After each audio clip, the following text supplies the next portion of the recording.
Hello viewers, আমি doctor মাজিদ পাইক homeopathy চিকিৎসা আমার এই চ্যানেল। সকলকে প্রীতি শুভেচ্ছা অভিনন্দন আমার এই চ্যানেলের পক্ষ থেকে। আজকের একটি গুরুত্বপূর্ণ বিষয় আপনাদের সামনে তুলে ধরব, যেটা আমাদের খুবই বেদনাদায়ক এবং কঠিন একটি রোগ। যে রোগটি হলে আমরা খুবই চিন্তিত এবং মানুষ বিচলিত অস্থির হয়ে পড়ে। সেই রোগটি হলো হুপিং কাশি। এই হুপিং কাশি আমাদের মধ্যে কেন হয়, এর কারণ কি, এবং এই হুপিং কাশি থেকে পরিত্রাণ পাওয়ার হোমিওপ্যাথি চিকিৎসা বা হোমিওপ্যাথি কি ওষুধ রয়েছে, এগুলো নিয়ে আপনাদের সামনে উপস্থিত হয়েছি। পুরো ভিডিওটি দেখুন এবং খুবই গুরুত্বপূর্ণ সহকারে এই ভিডিওটি দেখুন, কারণ হুপিং কাশি এমনই একটি কাশি যা খুবই কষ্টদায়ক, বেদনাদায়ক এবং খুবই কঠিন একটি রোগ, যা মানব শরীরে যদি এই হুপিং কাশি দেখা দেয়, এই হুপিং কাশি থেকে আরও কঠিনতর রোগে পরিণত হতে পারে বা লাংস ফুসফুসেরও ক্ষতি হতে পারে, এমনই একটি রোগ। তো বন্ধুরা, যারা আমার এই চ্যানেলটি দেখছেন এখনও পর্যন্ত সাবস্ক্রাইব করেননি, একটি সাবস্ক্রাইব করুন আর বেল আইকনটি অন করে রাখুন, যাতে পরবর্তী ভিডিও আপলোড করার সঙ্গে সঙ্গে সবার প্রথমে আপনার কাছে উপস্থিত হয়ে যায়। তো চলুন এই হুপিং কাশি কি, কেন হয়, এর হোমিওপ্যাথি ওষুধ কি আছে, এগুলো জেনে নিই। সর্বপ্রথম আমরা জানি যে হুপিং কাশি হওয়ার কারণটা কি। এই হুপিং কাশির বিভিন্ন কারণ রয়েছে, তার মধ্যে যেটি প্রধানতম কারণ সেটি হলো ব্যাকটেরিয়া সংক্রমণ। এই ব্যাকটেরিয়া সংক্রমণের ফলে আমাদের হুপিং কাশি হতে পারে। দ্বিতীয় নম্বর, বংশগত কারণেও হুপিং কাশি হতে পারে। এবারে আসি যে হুপিং কাশির সিমটমগুলো কি কি এবং কেমন ধরনের এই কাশিটি হতে থাকে। এই কাশিটি নর্মাল কাশির থেকে একটু আলাদা, যেটি আপনারা বুঝতে পারবেন। আপনাদের ছবি দ্বারা এটি বোঝানোর চেষ্টা করব যে হুপিং কাশি এবং নর্মাল কাশির মধ্যে পার্থক্য কতটা। হুপিং কাশি রোগী যখন কাশবে তখন তার মুখ থেকে হুপ হুপ একটি শব্দ বের হতে থাকবে। এই কাশিটি এত ভয়ঙ্করভাবে হতে থাকে যে রোগী কাশতে কাশতে কাশতে তার দম বন্ধ হয়ে আসে, এমনই অবস্থা। কেশে কেশে রোগী মনে করে যে তার একটু গয়ার উঠবে, কফ উঠবে তার মুখ থেকে, কিন্তু সেই কফটা আর আসে না বা কফ বের হয় না। রোগী বারংবার কাশতে থাকে সেই কফটি বের করার জন্য। কাশতে কাশতে রোগীর বমি পর্যন্ত হয়ে যেতে পারে। এতটাই তোখড় এই হুপিং কাশি, যা কেশে কেশে গলা থেকে রক্ত পর্যন্ত উঠতে পারে। কাশির ধমকে রোগীর দম বন্ধ হয়ে আসে এবং কাশতে কাশতে রোগীর প্রস্রাব পায়খানা পর্যন্ত হয়ে যেতে পারে। এমনই একটি ভয়ঙ্কর এই হুপিং কাশি। এই হুপিং কাশির ফলেও বুকের পাঁজরের হাড় পর্যন্ত ভেঙে যেতে পারে। এই হুপিং কাশি কাশতে কাশতে মুখটা লাল বিবর্ণ হয়ে যায় এবং চোখ থেকে মনে হয় যেন তার রক্ত ঠিকরে বের হয়ে আসছে, এমনটি লক্ষণ রোগীর মধ্যে দেখা গিয়েছে। কয়েকটি রোগীর লক্ষণ আপনাদের সামনে তুলে ধরব, যে রোগীগুলো আমি নিজে দেখেছি, যা আমি কখনোই চিকিৎসা ক্ষেত্রে দেখি নাই। এই হুপিং কাশি এমনই এক ভয়ঙ্কর কাশি, যা আপনার সামনে বা আপনার পরিবারের বা নিজের না হওয়া পর্যন্ত আপনি বুঝতে পারবেন না যে কতটা বেদনাদায়ক এই হুপিং কাশি। তো আসুন বন্ধুরা, একটি রোগীর বর্ণনা দিই। শিশু বাচ্চা 12 বছর বয়স,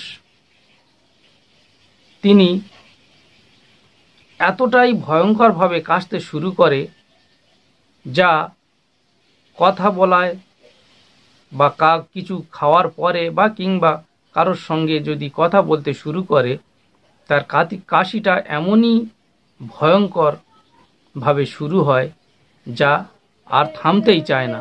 মনে হয় না যে এই কাশিটা তার আর থামবে।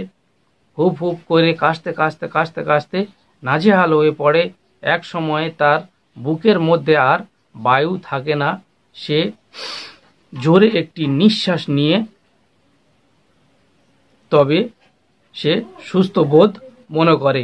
এমনটি হুপিং কাশি রোগীর মধ্যে দেখা দিয়েছে। এমনকি কাশতে কাশতে তার বমি পর্যন্ত হয়ে যেতে দেখা গিয়েছে। এই রোগীটি আমার কাছে আসে অনেক পরে, বিভিন্ন প্যাথির ওষুধ খাওয়ার পরে যখন কমে না, তখনই এই রোগীটি আমার কাছেই আসে এবং এই রোগীটির সিমটম দেখে দুটি ওষুধ মাত্র দেওয়া হয়েছিল। সেটি হলো কোস্টিকাম এবং বেলেডোনা। কোস্টিকাম 30 শক্তির ওষুধ, দিনে 2 বার 2 ফোঁটা করে খেতে দেওয়া হয়েছিল এবং বেলেডোনা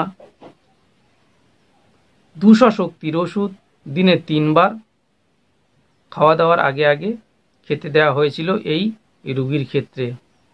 4 দিন পরে খোঁজ নিয়ে দেখা গেল রোগী সম্পূর্ণ সুস্থ এবং কাশির মাত্রা 70% কমে গিয়েছে।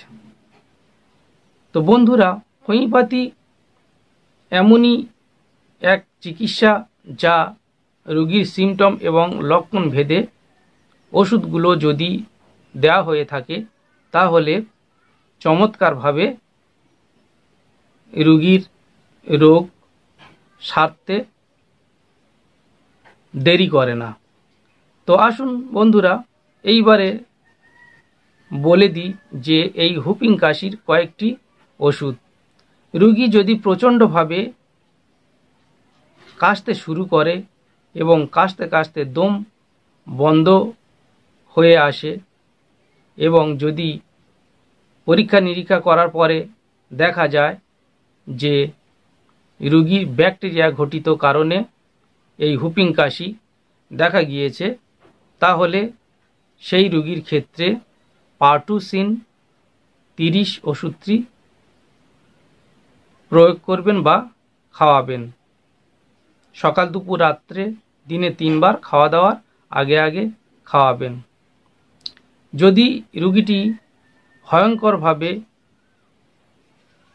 কাশতে কাশতে প্রস্রাব করে ফেলে কিংবা দম আটকে যেতে দেখা যায় বা কেশে কেশে বমি হয়ে যেতে দেখেন, এক্ষেত্রে রোগীকে কোস্টিকাম 30 শক্তির ওষুধ খাওয়াবেন।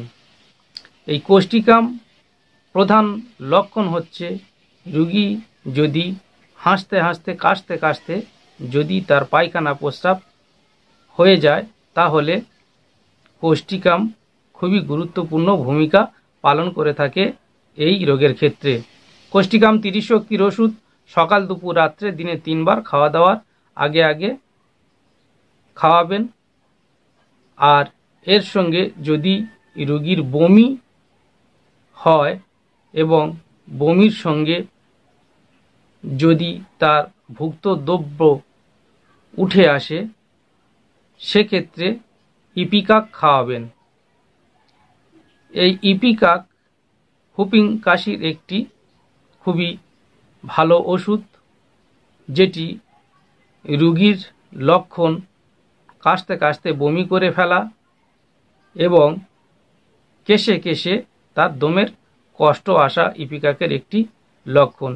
ইপিকাক 200 কিংবা 30 শক্তির ওষুধ, সকাল দুপুর রাত্রে দিনে 3 বার খাওয়া দাওয়ার আগে আগে খাওয়াবেন। এরপরে যদি রোগীর কাশতে কাশতে গলা থেকে রক্ত বের হতে দেখা যায় বা সামান্য একটু কফের সঙ্গে রক্তের ছিটে থাকে, তাহলে ফসফরাস 30 শক্তির ওষুধ দিনে 2 বার সকাল দুপুর রাত্রে খাওয়া দাওয়ার আগে আগে খাওয়াবেন। তাহলে আশা রাখব আপনাদের যে হুপিং কাশির কষ্ট সেটি দূর হয়ে যাবে আর আপনারা সুস্থ হয়ে যাবেন। এর আরও ওষুধ রয়েছে, যেমন শুকনো কাশি, আপনার কোনো কফ নেই এবং গলা ফিসফিস করে যদি কাশি হতে থাকে, তাহলে ব্রায়োনিয়া 30 শক্তির ওষুধ দিনে 3 বার সকাল দুপুর রাত্রে খাওয়া দাওয়ার আগে আগে খাওয়াবেন। এরপরেও যদি অন্য কোনো ওষুধের সঙ্গে লক্ষণ মিলে যায়, তাহলে অভিজ্ঞ চিকিৎসকের পরামর্শ নিয়ে আপনারা ওষুধগুলো খাবেন। সবসময় আপনাদেরকে বলে থাকি, হোমিওপ্যাথির সিমটম লক্ষণের উপর ভিত্তি করে চিকিৎসা হয়। যেমনটি রোগীর লক্ষণ প্রকাশ পাবে, ঠিক তেমনিভাবে ওষুধগুলো প্রয়োগ করে রোগীকে সুস্থ করার চেষ্টা করা হয়। তো বন্ধুরা, এরপরেও যদি কোনো সমস্যা হয় বা অসুবিধা থাকে, অভিজ্ঞ চিকিৎসকের পরামর্শ নিয়ে ওষুধগুলো খাবেন। আশা রাখি আপনাদেরকে বোঝাতে পেরেছি যে হুপিং কাশি কি, এটি কেন হয়ে থাকে এবং এই হুপিং কাশি এবং সাধারণ কাশির মধ্যে পার্থক্যটা কতটা। তো বন্ধুরা, ভালো থাকুন, সুস্থ থাকুন।